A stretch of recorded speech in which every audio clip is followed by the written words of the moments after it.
guys, today we're going to be looking at the the ocean is way deeper than you think. So this video was made by real life lore and 8.2 mil views. See, other people reacted to it as well. It came up in my recommended a few days ago, and I just remembered it today and searched it up, so get into the video, I guess. The ocean is really deep. Deeper, in fact, than most of us realize. If you were to shave off all of the land from the tops of every continent and island in the world and fill up the ocean's deepest points with that land, then the entire Earth would be covered in an ocean 2 miles deep. 3/4 of our planet is already covered in water, though, and it goes a lot deeper than just 2 miles. Let's start with a sense of scale. This dot right here is the size of an average human. This slightly larger dot is the size of an elephant, and this is the size of the largest ship ever built, the Knock Nevis. With that in mind, let's start going underwater and see what we find out.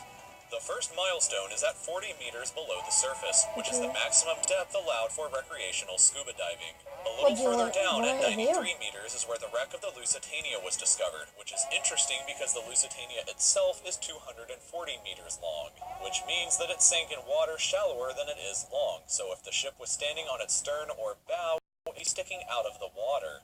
Just slightly deeper than that, at 100 meters, is where diving can become seriously fatal if you're not careful because of decompression sickness. But that didn't stop a man named Herbert Nitsch to accomplish the free diving world record at a depth of 214 meters. This guy swam down to this level with just one single breath. But a little further down at 332 meters, we have the scuba diving world record, which was accomplished by another man named Ahmed Gabir. If he had swam down another 111 meters, then he would have reached the height of the Empire State Building if it was submerged underwater. And a little further than that, at 500 meters below the surface, we arrive at the maximum dive depth of blue whales, the largest creatures on the planet and also the limit of the U.S. Seawolf-class nuclear submarine. At 535 meters, we can witness the maximum dive depth of emperor penguins, and this is when we must bring up the intensity of water pressure. At this level below the surface, the water pressure exerted on a person or the penguins would be equivalent to a polar bear standing on a quarter. So further down the depths, at 830 meters, would be the height of the Burj Khalifa in Dubai, the tallest building in the world.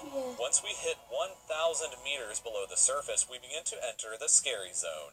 Light from the surface can no longer reach beyond this point, so the rest of the ocean below is shrouded in permanent darkness. On top of that, the water pressure you would experience at this point would be about the same as if you were standing on the surface of the planet Venus, meaning that you would die very quickly. You would also meet the giant squid at this sea level if the water pressure didn't already kill you. At 1,280 meters, we reach the maximum depth dived to by the leatherback turtle, and further down at 1,828 meters, we would reach the deepest part of the Grand Canyon, were it to be underwater with us. Down at 2,000 meters, we start to encounter some of the more terrifying sea creatures, like the ominously named black dragonfish, a carnivorous beast with a stomach that doesn't allow light to be emitted through it, meaning that since we're in total darkness underwater at this point, the only way you would ever see this thing is with a flashlight. A little further down, at 2,250 meters, we would reach the maximum depth dived to by both sperm whales and the very frightening colossal squid. Sperm whales often have sucker marks and scars left on their bodies from battles with the colossal squid that likely take place at these incredible depths. The squids themselves can grow to be 14 meters long and weigh up to 750 kilograms with eyes the size of a dinner plate and razor-sharp sickles in the middle of their tentacles. So yeah, good luck with that down there. Way further down at 3,800 meters, we can find the wreck of the RMS Titanic. And a bit past that, at 4,000 meters, we start to enter the abyssal zone of the ocean. Water pressure is astonishing 11,000 pounds per square inch down here, and there are numerous strange, almost alien-like creatures that inhabit these depths, such as the fangtooth, anglerfish, and viperfish.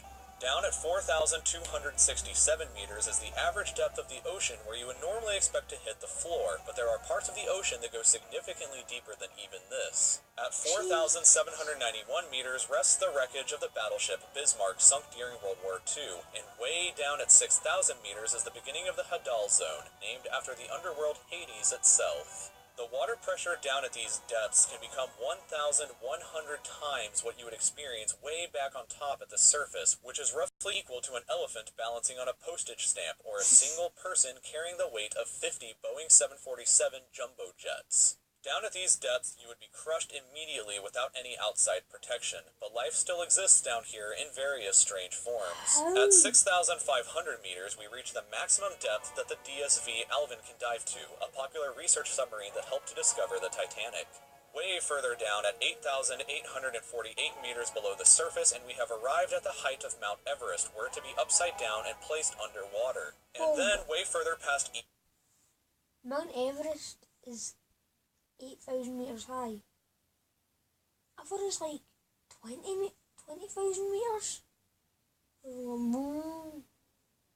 Massive. I thought it was massive. I thought it was huge. Like, just going with a video. Even that, at 10,898 meters, we arrive at the depth reached by James Cameron in 2012 during the Deep Sea Challenger mission. The deepest point in the ocean yet reached by humans was back in 1960, though, when two men named Don Walsh and Jacques Piccard reached a depth of 10,916 meters using their Trieste submarine. It took them 5 hours to descend through the ocean to this depth, and they only stayed for 20 minutes before a window cracked and they began to resurface. Just a bit further down from there, at 10,902 meters, and we reach the average flight altitude of a commercial airliner. So if you've ever looked out of a window while on a flight and looked down to the ground, that's a very good sense of how incredibly deep down into the abyss that we are currently at.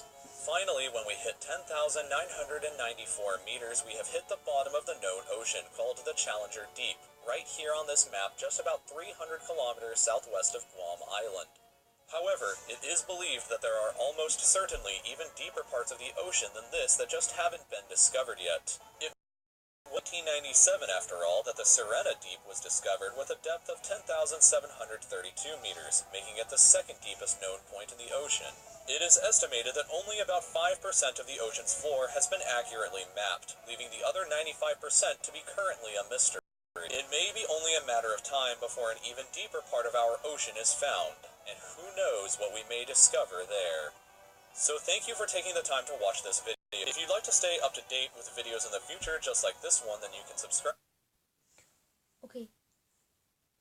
If 5% of the known ocean has been explored, 95% hasn't. So that there could be what, millions of species that haven't been discovered. Dangerous ones, like human-like ones as well, like alien-like ones. That's crazy. I don't know how deep that. I thought the deepest point was what, the Mariana Trench or something. I remember hearing about that once. That's the video, guys. Hope you enjoyed. Be sure to check out my other series of videos. A new game, and let's just end the video here. I'm not gonna do that weird thing where I go like, subscribe, tag. Damn, I just done it. Okay, I'm just gonna get over this video, and I hope you enjoyed, and see you guys later. Bye.